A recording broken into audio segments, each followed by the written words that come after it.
EG, and Ann Rashford, who's the Director of Temporary Exhibits for the Museum of Science and Industry.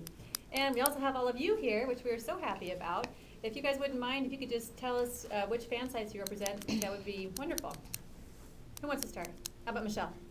Yes, my name is Michelle, and I represent rupertgrint.us. Great. I'm Diana Katz. I'm from the Davis Venture. Davis Venture. I'm Tony. I'm from danradcliffe.com. My name is Edward Jogos. I'm from thewikiculture.org. Excellent. I'm Yvonne Leap. I'm from snitchseeker.com. Heidi and Harry Tandy from Fictionality and Spellcast. I like your name, Harry. Not my real name. No? My real name's Harrison, but basically everybody calls me Harry. Oh, that's great. I like it. I like it. Welcome. It's even what my report card says. Nice. Yeah, way to go. You get Want good to grades, get into the too. report card at all? Are the grades all right? Or I'm just kidding. Thumbs Good up. job. Thumbs up. Eric Skoll. I'm here from MuggleNet. Go ahead. I'm Jeff Gillen from HPANA. And then on the conference call, we have Stephanie from rupertgrint.net, and we have Vanessa from Seriously Potter. Very good. So that's for you guys to know, we do have two people who are on the phone listening as well. And we just really wanted to thank you again for coming here. What you guys do and who you are and your dedication to Harry Potter is so very important to what we're doing here with the museum and the exhibition, and very important to Warner Brothers. So we really just first and foremost want to thank you for being here and for your continued support of Harry Potter and everything that we're doing here. So thank you. And so the purpose today is really just to, first of all, to give you guys an opportunity to walk through the exhibition. Did you enjoy it? Yes. Yes. Oh, yes. Harry with a big yes over there. Great. And also to allow you the opportunity to speak with Ann and Eddie and to get some more information on what went into creating the exhibition and what else to expect here with MSI. So I'll go ahead and turn it over to these guys to give a little more introduction of themselves, and then we'll shoot some questions at them. Again, my name is Ann Rashford, and I'm Director of Temporary Exhibits and Events for the Museum of Science and Industry. And I have been working with EG on bringing the Harry Potter exhibition to the museum since May, when we received a request for a proposal from the museum.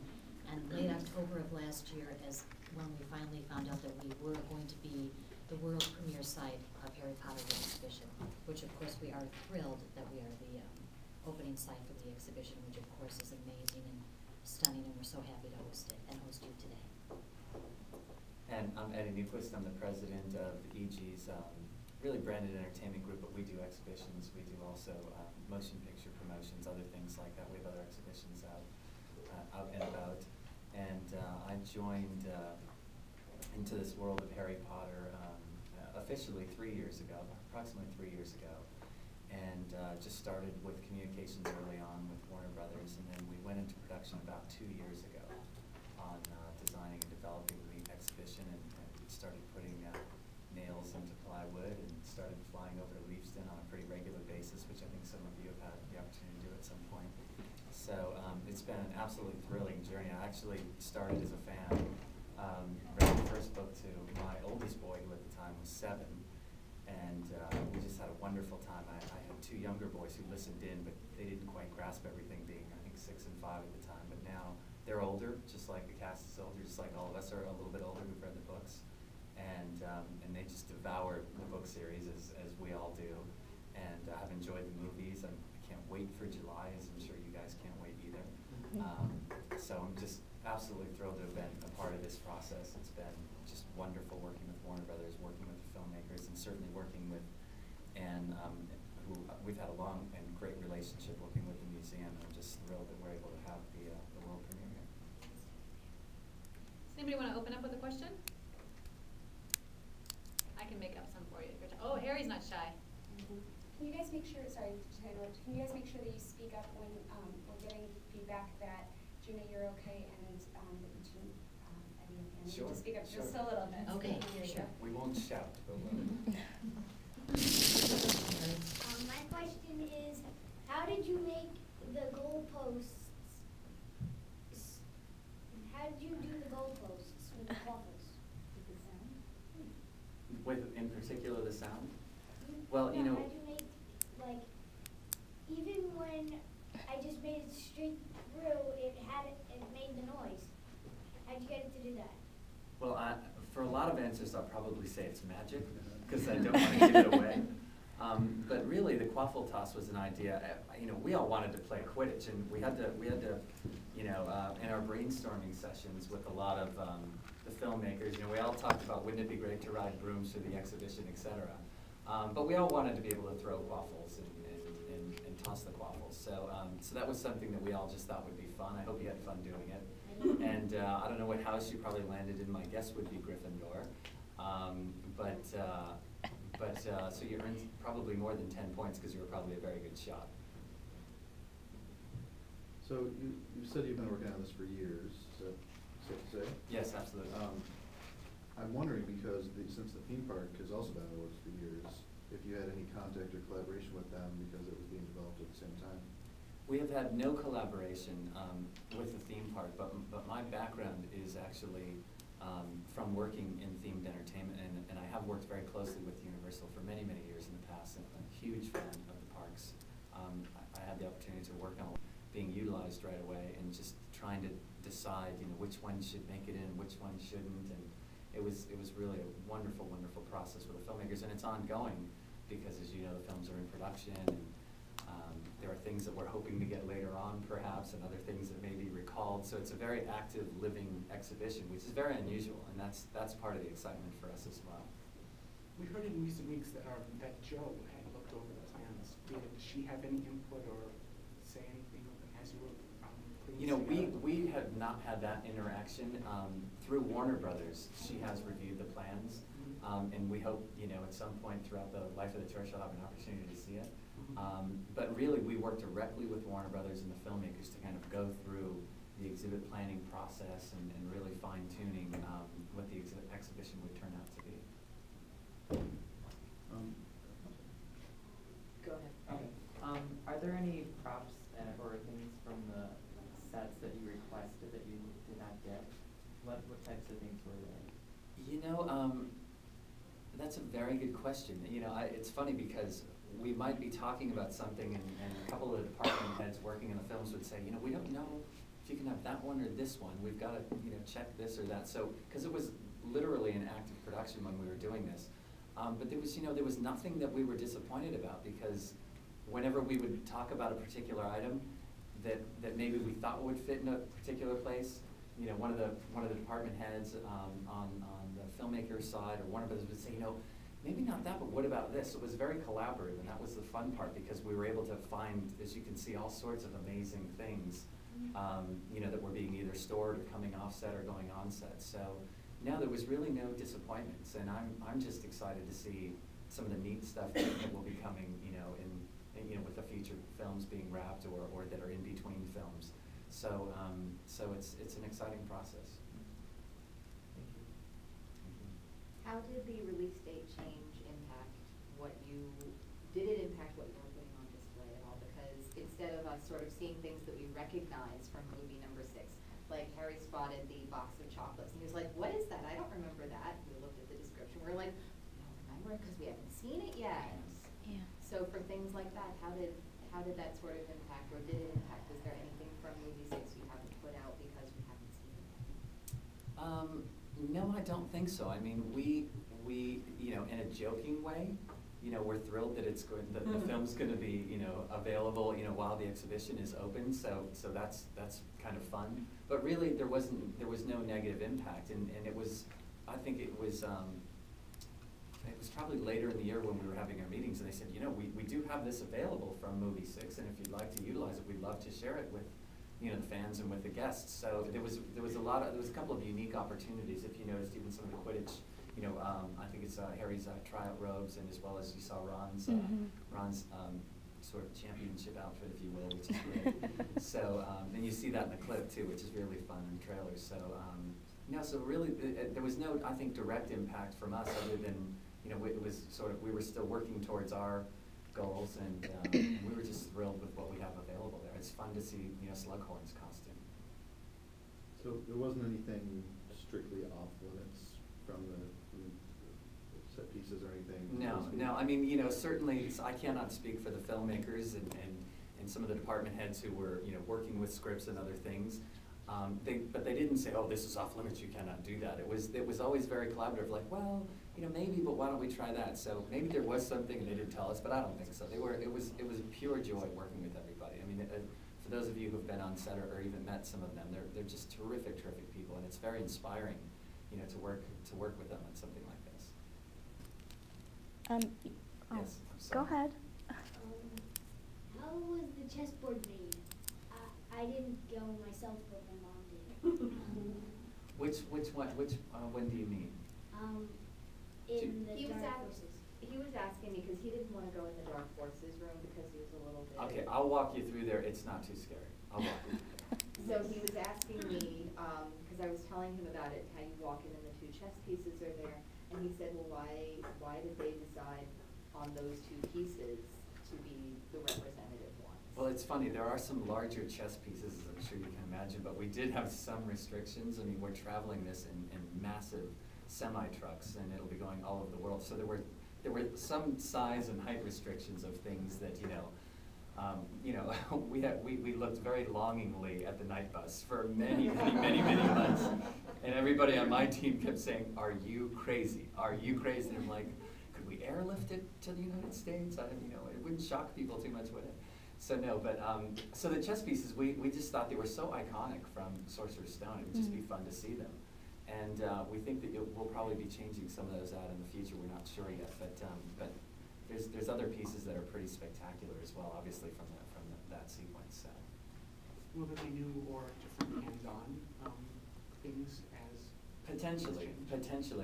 One of the things that you folks will probably notice is that we're here in a specially built facility that's just spectacular. I mean, it's really a dream come true. Because when you're in an existing environment like a regular museum, there's going to be columns or there's going to be ceiling height restrictions.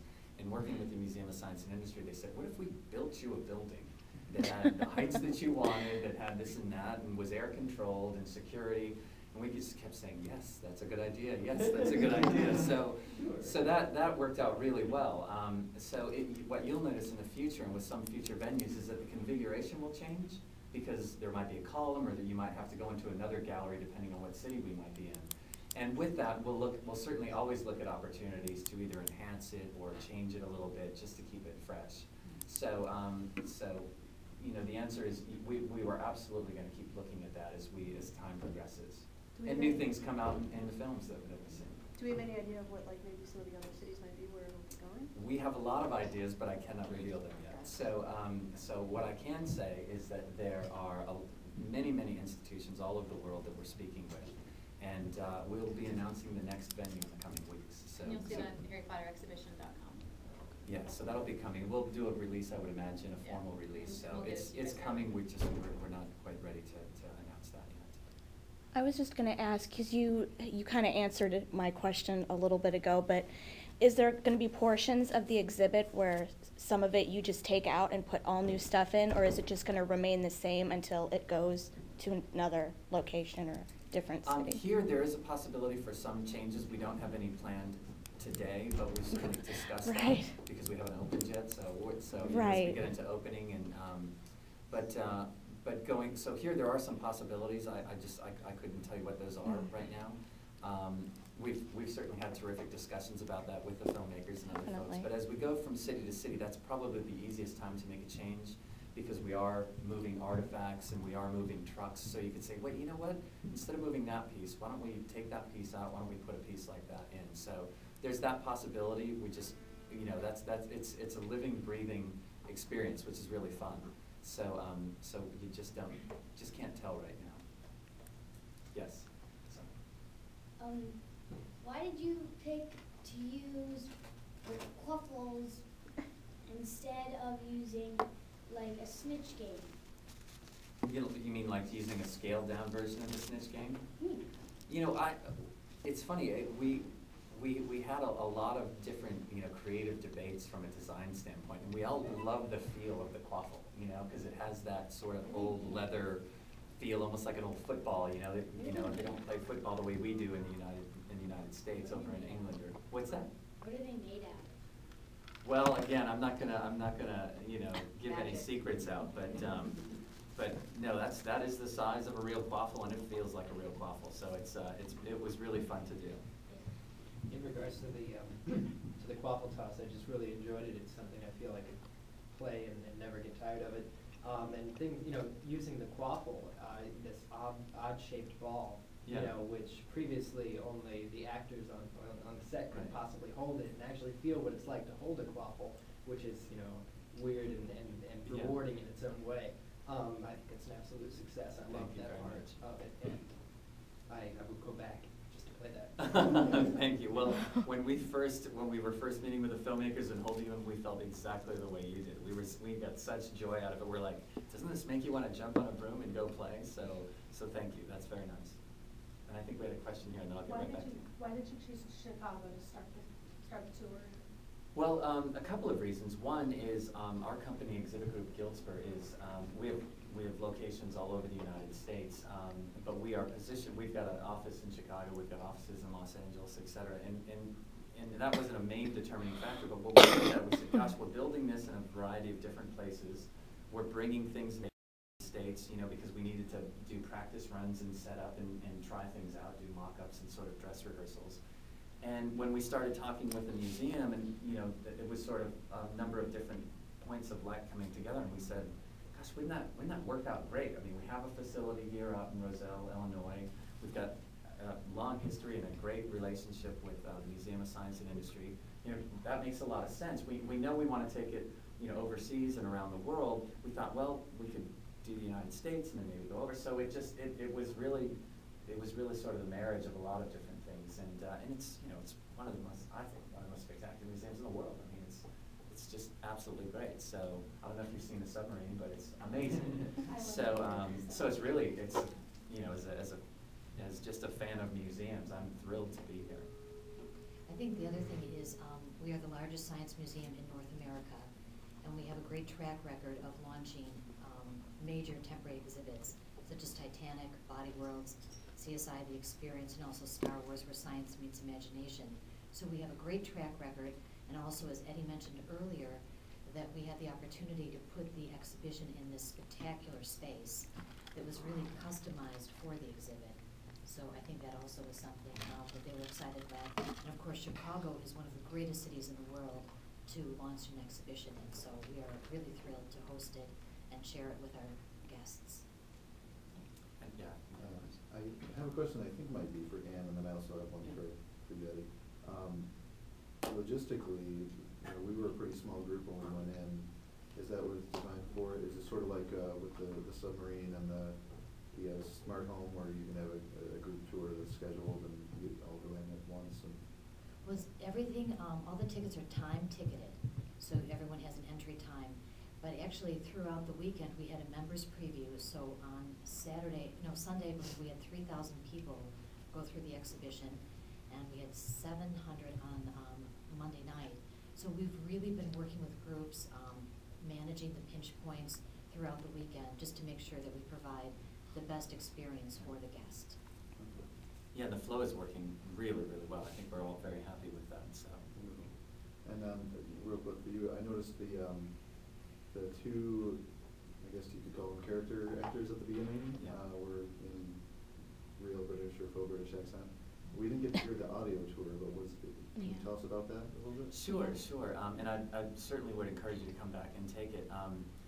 One of the ideas that we had, again, for those of you who have met any of the filmmakers or had a chance to go over to Leavesden, it's so inspiring to meet these people and hear their stories. And so we said, it would be spectacular to hear them in their own words talk about having them, when they receive the book or they've read the book and then they've got a version of the script, what inspires them?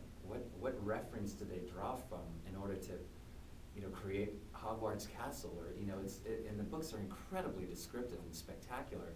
But how do you bring that to life? I mean, that's not easy for anybody who's an artisan. And so when we were talking with them, they started talking about, well, we did this, and then we did this, and we just found the stories fascinating. And being a creative person and having an incredible creative team on our end, everybody was just so overjoyed from hearing these stories. We said, let's do an audio tour where they can tell people. They can tell the fans, they can tell the guests what inspired them, or what it was like to first bring Buckbeak onto the set, or you know, what was the process of going, of creating the right glasses for Harry? You know, things that people would be curious about, the wands, you know, what are they made of, the brooms. And so when we started having those discussions, we said, let's absolutely let them tell their stories. So we decided to go back to Leavesden once again, and you know, they had already given us so much time, and we said, we're going to make this very quick. We're going to come in, we'd just like to record sort of your point of view on these, you know, some of these key artifacts. And you know, we were a little nervous because now, as you may know, they're ramping into production and in production, so we didn't want to, you know, take too many people's time.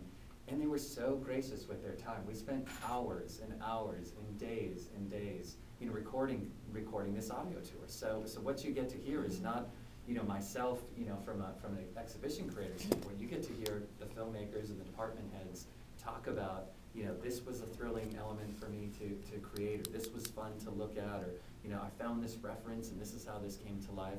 So, so they're usually anywhere from 30 to 45 seconds of an audio snippet that talks about the different artifacts. And you saw the audio cards; those are positioned near those artifacts, and that'll change, you know, as the exhibit changes or grows and is modified. So, so it's really fun. We had a real great time putting that together, and it just gives you that much more insight into how these things, you know, came about.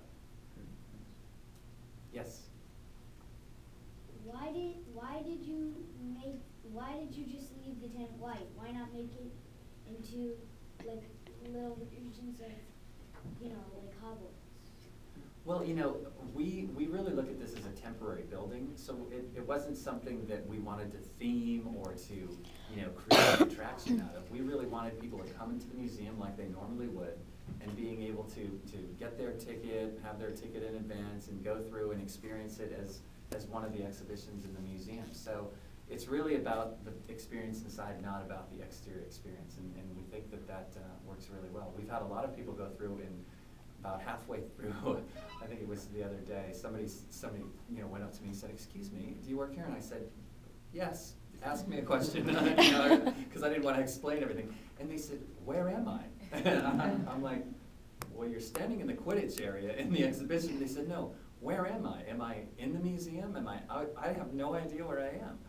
And I said, "You're in the Harry Potter exhibition, and I hope you have a nice time." So, and then I told them, you know, how they can get in and out. So, so no, we purposefully did that. We really we don't want to draw attention to the fact that it's either in the building or outside. It's the exhibition. That's what it's supposed to be. A question Yes. for Anne or both Yeah, of you. feel free. How many people are expected to go through the exhibit tomorrow on opening day? Well, we don't give out attendance figures until the end of the exhibition. Okay. But I will let you know that advance ticket sales have gone very well, better than any other exhibition we've hosted here. So originally the exhibit was supposed to close on September 7th. We've extended that through September 27th. And tickets have been purchased through all 50 states and throughout Canada. So we have a really interesting group of people from all over North America that are coming to see the exhibition here. And one thing, I always add this to Anne's, and I hope it's all right, but one of the things I'd like to stress, and you know, I live in California, is that if you want to come see the exhibition, then please call in advance and get your tickets, because I would hate for somebody to drive a long way or fly a long way and then get to the museum and that day be sold out, or that time slot sold out. So my kids would be very disappointed if I did that to them, and I would hate to have that happen to any fans or anybody who was making a long distance journey. So it's very easy to call and go on the museum website if you're planning to be in the area or you're planning on seeing. I just don't want people to be disappointed that they've come all this way and they can't get in. And certainly tickets are available online, Yeah. but also we recommend evening hours, because the exhibition is open until 9 o'clock at night, and that would be a great time for people to come and see the exhibit, as well as early in the week, Monday, Tuesday, Wednesday, which we don't expect to be as crowded as the weekends. What kind of reaction did you get from the members' preview showings that took place early in the week? We actually have received a lot of responses from our members, and they were just thrilled, first of all, to have a preview of the exhibition. And I think everyone was really surprised at the detail of the costumes, the attention to detail, and of course the beautiful environments, Hagrid's Hut, and you know, walking past the Hogwarts Express. They really love the exhibit and are anxious to come back and see it again. So many people said that They didn't take the exhibit, the audio guide that Eddie mentioned, so they want to come back with the audio guide and really learn more about the people behind the scenes that made the costumes and chose the artifacts, so they're real excited. Who originally came up with the idea of a Harry Potter exhibition? You know, we've been asked that question a lot, and I've been in and around, you know, themed attractions and museum exhibitions for 20 some odd years. And literally right after the first book came out, I remember just talking with people. Other people in other exhibition companies or other people in museums saying, gosh, wouldn't it be spectacular to have a Harry Potter exhibition? And so I think the idea of enjoying this spectacular world and seeing these types of artifacts up close has been around for many, many years. And I think really just in the last few years, as this film series has you know, evolved and the collection of artifacts has been, you know, inventoried and taken care of, that the Warner Brothers kind of looked and said, you know, it would be possible to do this if we did it the right way, if we collaborated with somebody who would work in sort of an artifact fashion, so there's inventory control, there's security, we could get something back if we need to, you know, so I think that idea started to boil, you know, in the last couple of years, and in our discussions, you know, that's really where we started our discussions. So it's I think it's a natural for an exhibition, and we're just absolutely thrilled to have been a part of it, and hopefully people will enjoy it. As Ann just said, the detail is spectacular, and the variety of the artifacts is very comprehensive. But I did notice one omission, and that was in the video montages. There's no footage from Half-Blood Prince. So is that just because of the timing of the exhibition and the movie, or did they not let you? Well, a couple of things. One is there is some footage from Half-Blood Prince, but it's they're very, very short sequences, so you have to keep your eye out for it. And it's not unlike sequences that you perhaps would have seen in the trailers. But really it's because of the timing of you know, the film. I mean, I think, as I said, everybody in here and I'm sure around the world is so excited to see that film. We have the ability to update. I don't know if you saw it in the pre-show that there's 2 blank posters when you walk into the room. So we have planned ahead, and so we will be incorporating more, you know, as the series goes on. But there's a couple of snippets there, and there'll be more in the future. And I don't know that I'm allowed to say this or not, but when I was at Leavesden, because we had to pick some footage, I got a chance to see like a couple of frames here and there, and I was like, wow, and they're like, all right, you're out of the room. And they were great about it. But no, so it's been a great collaborative effort, and I just can't wait to see the movie. I can't wait. Really fun. You said that you've been working on this for 2 years. Can you say how long into the future you are working on this? How many years you're planning ahead? Yeah, we are planning.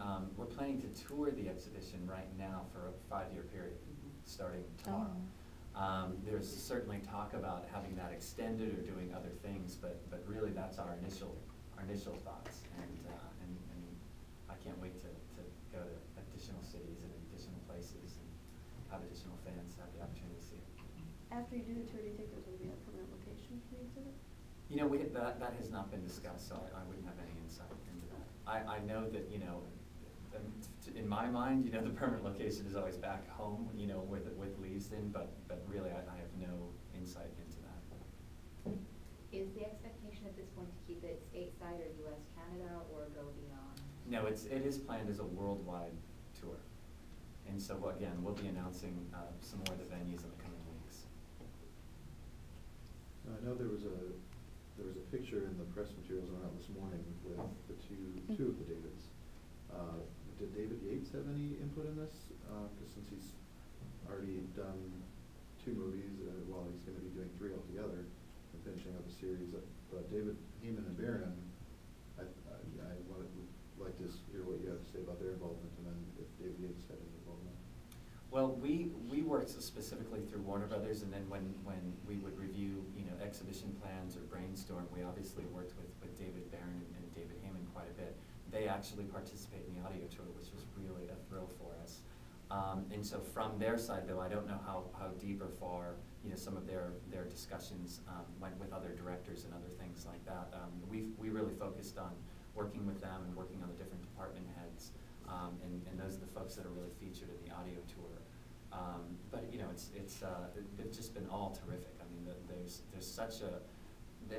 such a passion for the film series and such a passion for the books and such a passion, you know, for detail that I think anybody who's an artist or anybody who creates anything looks at these things and is inspired. You just can't help it. And for me, you know, I have young kids. I hope that, you know, as they look at it, they would say, gosh, you know, people work this hard to get something, you know, right, you know, and it's really a great, I think, learning process and a very inspirational process for people that, you know, they could have just thrown this out or that out and you know, fans probably wouldn't have reacted accordingly, and they didn't, and they've really spent the time and energy to do things right from the very beginning, and that's true passion, and that's truly inspirational. How many people were involved in this entire operation? Well, you know, I would, from my team's standpoint, you know, I would love to thank, you know, my entire creative team, production team, operations team. They are, in my opinion, the best in the world. The passion, the dedication, the long hours, I mean, just amazing, amazing, talented individuals. And it was so fun to bring my team together with the Warner Brothers team, who is just an incredible staff of folks and incredibly knowledgeable.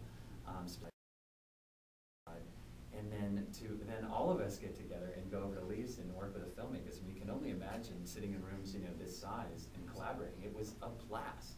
And everybody was inspired by each other's works, and everybody had ideas, and so there were literally hundreds of people involved. But my core team was probably a dozen or so, and then we would expand to, you know, huge installation teams. Everything from people who are driving forklifts and driving semis, you know, across the country, to you know, people who are ensuring that the security is done appropriately on all the artifacts, or that things are being inventoried appropriately, or that the cases are designed. So really an amazing amount of detail and dedication, which is just, you know, inspiring to see in that regard as well.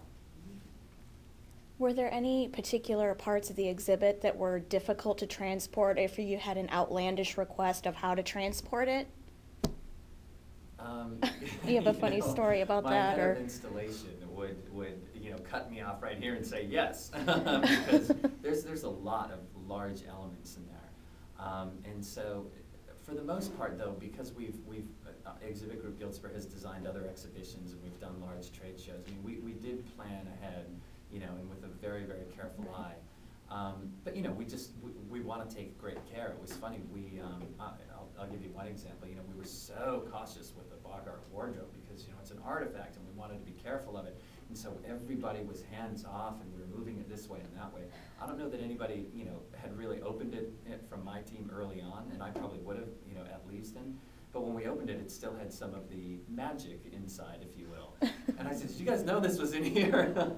So it was just very fun that, you know, you know, sometimes you can be overly sensitive and realize, okay, you know, you still have to move things. You know, we do give things the white glove process and are very careful. But you know, these are, you know, some of them are heavy and require lots of heavy lifting.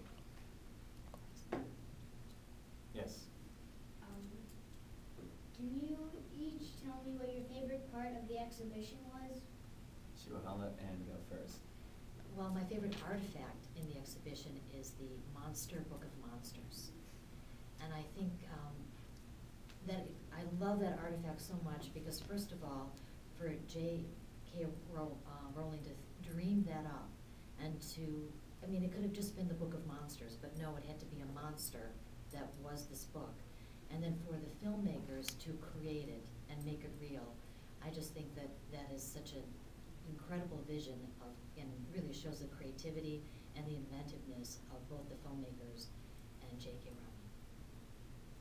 Well, I'm going to answer your question in a little bit different way. My favorite part of the exhibition is seeing people in it.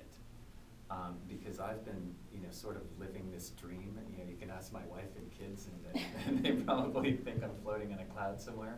But I've been living this dream for almost 3 years, and so for me, you know, you always you do this to share it with people. You don't do it just to live in it your own way. It's like your incredible, you know, fan sites. I mean, you want that interaction. You want to share with people, and so for me, you know, everybody kept saying, well, what do you want to do? I said, I just want to stand here and have people go through it and enjoy it. So I've gotten a chance to do that a little bit on some of our previews, but I'm most excited, number one, to have you guys here, because you're true experts and true fans, which is why we do these things. And I'm really excited for you know, guests to come in tomorrow and get their first look at it. So so that's my favorite part, is just waiting for people to go through it and interact and hopefully have a lot of fun. Today, for the sorting hat at the entrance, we only had enough time for 2 people to be sorted. When it opens, are you going to make time for everybody that wants to be sorted to get sorted, or just a select few? It'll be we'll pick volunteers out of the audience, just due to the time and due to the size of the crowds, and so so yeah, it'll be volunteers that'll come up and be sorted. What is the maximum group size that goes through at one time? You know, it's I'd love to give you I'm going to say approximately 50 at a time. I may be wrong by 5 or 10, so I'd have to double check with my operations staff and the operations staff here, but it's approximately 50 is a fair answer. And we've timed that and checked it so people have nobody's being hurried or rushed through. I mean, we want people to really, you know, enjoy the detail and enjoy the experience. With each ticket, is there a time limit for how long you have in there? No, and no, we've kind of, you know, we kind of watch people as they go through and see, you know, how they're enjoying themselves and that kind of thing, and so we've got a sense for about how much time people will spend, but no, there's not a limit. We want people to enjoy it. We want people to go in and experience it, you know, as they should. That's aside from the beginning parts, which are obviously time. Yeah, those are pulsed only Right. because if we'd have to Right. somehow get people, you know, through, you know, people are going to be buying time tickets to get in, but yeah. I have a question that I don't want to put WBCP on the spot for, but the products that in the store at the end, I noticed a number of items that I thought were no longer available, like Birdie Bots and some of the DVDs, and I was wondering what thought went into what products are going to be in there, and are you expecting to have more from specifically Half-Blood Prince coming in? Yeah, I can answer or if you would like to, Rox, you want to. Basically, there are going to be a number of additional products that will be making its way into the store. So what you're seeing right now is kind of some of the best sellers in terms of the regular licensed products, but then Exhibit Group Giltsburg has a number of additional products coming in. So more will be coming in as time goes on. Absolutely. And are there any products that will only be available in the store versus, say, WBShop.com or something else? Yes, most of the merchandise that will be exclusive to the exhibition will be Harry Potter the Exhibition logo type merchandise. Yes. My T-shirt. Yeah. She got in early. Any other questions or comments? Or? Yes. Is there possibly a list where people can see the products available and possibly a price list so people know how much money to bring into the museum with them? You know, that's a very good idea. Yeah, I know with me, I made a day trip up here, so I made sure I had enough money for dinner, but then everything I wanted down there was pushing my dinner budget, so. Yeah, no, that's a great suggestion. We will definitely look into that. Okay. Yeah, thank you. We would love to hear from you guys because you are such great fans, and I know we already heard that Quidditch was your highlight. Were there any other highlights for you guys? I was just struck by the sheer comprehensiveness of the variety from every single movie. There was something, stuff that will become part of the lexicon on Half-Blood Prince, but things that we saw that we haven't actually really seen yet, which was kind of cool. So I was just very impressed that the mood and environment that was very, very encompassing, and I was just very impressed. It seems as if there was a lot of thought to how everything was laid out and how you walk into things, and as a fan, you can walk into Hagrid's Hut, you walk by the Hogwarts Express.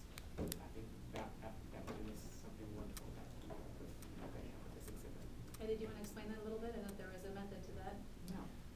Yeah, well, we, you know, as fans, again, we started as what would we like to see, or how would we like it to flow, and I think the concept that we landed on was sort of a little bit of following the story arcs, as well as maybe, you know, your day in the life of you know, a student, if you will. So, you know, and I'm not going to be literal. I'll be a little bit more conceptual here, but you know, let's say, you know, you are arriving someplace, you'll go and settle down in your dormitory or your common room, and then you'll be whisked off to classes, so you'll experience some of those classes, and then after spending the day in school, you want to go outside in your casual clothes and maybe go see one of your friends who happens to live in a hut, or go play a game after school. And then, of course, you know, right around dinner time or so, maybe you, you know, maybe you venture into places you shouldn't be, like the Forbidden Forest. And then as you get deeper and deeper into the Forbidden Forest, you may be finding yourself in a little danger, so you might encounter some dark forces. And so we kind of followed that, because it's a little bit of a traditional story arc for films. Not necessarily these films, but you know, from a light to a dark to a bright again. And so we really, our team, our creative team, who again, I'm just so thrilled to have worked with our group. They're just exceptional people. We kind of latched on to that. And as we started discussing that with the filmmakers, they said, you know, this feels right. And Warner Brothers said, yeah, that kind of will work. And so we really worked on that, because we wanted to have different colors, we wanted to have different environments. And so the easiest part of that one was, you know, well, where do you end up? Where do you get to celebrate, you know, the end of your experience? And we thought the Great Hall was just the perfect spot for that. So it feels right, I think, from a fan standpoint, as well as from just an emotional standpoint. And so that's conceptually, that's kind of how we dreamed it, and we're just very happy. I'll give one other quick tribute to, you know, the design staff that worked on it. Is the other day we were kind of reminiscing a little bit about the last 3 years, and somebody said, you know, gosh, you know, how close is this to our original sketches and our original designs from 3 years ago? And one of the guys on the team went ahead and took our original renderings that we'd done with Warner Brothers and the filmmakers, and took some of the pictures that we'd taken and literally put them side by side, and they were virtually identical. I mean, certainly some of the artifacts were different and other things, but from an emotional standpoint and a journey standpoint, they were virtually identical.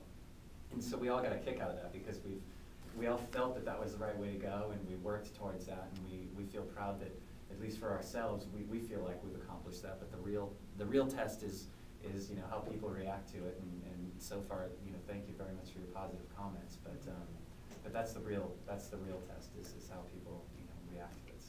So far the comments are good, and we're thrilled. But we're excited to have a lot of, you know, people come in and talk about it and experience it. During the members review, did a lot of actual children go through, or? Oh, yeah, absolutely, yes. What was their reaction? They absolutely loved it. Some of them were floating, I think. They were so excited. It was truly amazing. I mean, again, as I think I mentioned, that was one of my favorite parts. And you know, even though these were very small groups, it was amazing to see people just ecstatic about it. So that was really thrilling for us.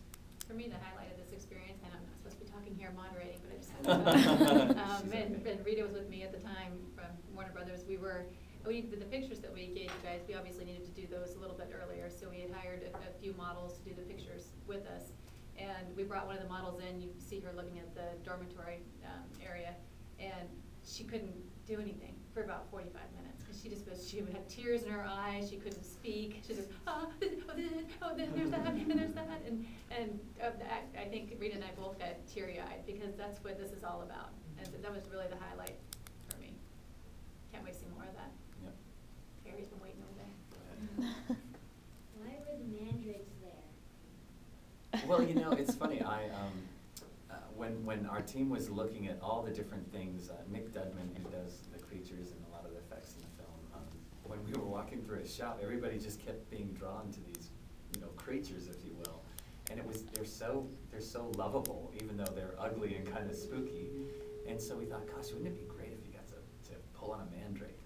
And so we just landed on that, and Nick said, I think that would be wonderful. And so we you know, conceptualized it a little bit and brainstormed it a little bit, and thought, yeah, I think everybody would get a kick out of doing that. Some people are very frightened. It's funny to see some people, well, I'm not supposed to touch that, am I? Absolutely, go ahead. So that's really, that's a fun part to watch people experience. I did have to ask, even though it said please pull, I wanted to make sure we could. It's funny, well, you know, because you're a very respectful, you know, museum guest. When we originally, one of our operations experts had walked through, and he said, hey, Eddie, you know the please pull signs over by the mandrakes that we originally put in? I said, I know what you're going to say. And he said, yep, they pulled the signs off. Please pull. So yeah, people are a little hesitant because they're in a museum, there's a lot of artifacts, but no, we definitely want you to pull a mandrake. I was actually pleased that I could actually walk over there and pull on it, because I saw the mandrakes and I was like, huh, I wonder. And then I saw the sign, I'm like, yay, I get to pull the mandrake. So that tickled me for some reason. But and then Hagrid's chair was very, very comfortable. It is. That's dangerous when you're when you're setting up the exhibition, because you're like, where's Frank? Where's Dave? And you might want to check Hagrid's chair. You know? So it's a great chair, isn't it? Any other questions or comments, please? I feel like a museum was the proper setting for a lot of these artifacts, and this exhibition is just a dream come true, I think. And it's even in the nature of some of these props to be viewed. For instance, the Bloody Baron's outfit, which, you know, split second in the film, but such ornate and such detail and such wonderful. And to be here in an exhibition feels like it's a place that it's meant to be, and it's just so excellent to just view, and everything is like that. I mean, it's chair. Sit, you know, and it's so inviting, but everything else that, you know, is only viewable, you feast with your eyes because there is that attention to detail, and I'm so happy that I can see it out of the film. I mean, even the costumes from the previous films, you know, they look so small in person. Isn't that fun? It's really the fun. actors are actually that small, and you can never get that from watching the film, and it was a great experience overall. Thank you very much. Appreciate it. Yeah, I was shocked at how small the Dan's and Draco's costumes. Yeah, yeah. Didn't look quite as intimidating as Draco did in the first film, did it? So, yeah, then that's about the size of my kids, you know, when we first saw the movies, and so probably some of you as well. So it's they certainly look a little bit older now, and the character really developed, and quite exciting. So. Yeah. Anybody have any other questions? I think we're pushing time. So. One more. Could we possibly expect to have Sirius Black's mother's portrait falling or being posted somewhere and screaming at us as we walk? Oh boy, well I'll tell you, you know, when we first started working with the Fat Lady portrait, the audio levels were about 3 times, and after about a week, everybody said, "Does she ever stop?" No. So that's a great suggestion. So we'll look at that. That's a very interesting suggestion. Thank you. Thank you very much for coming. Thank you.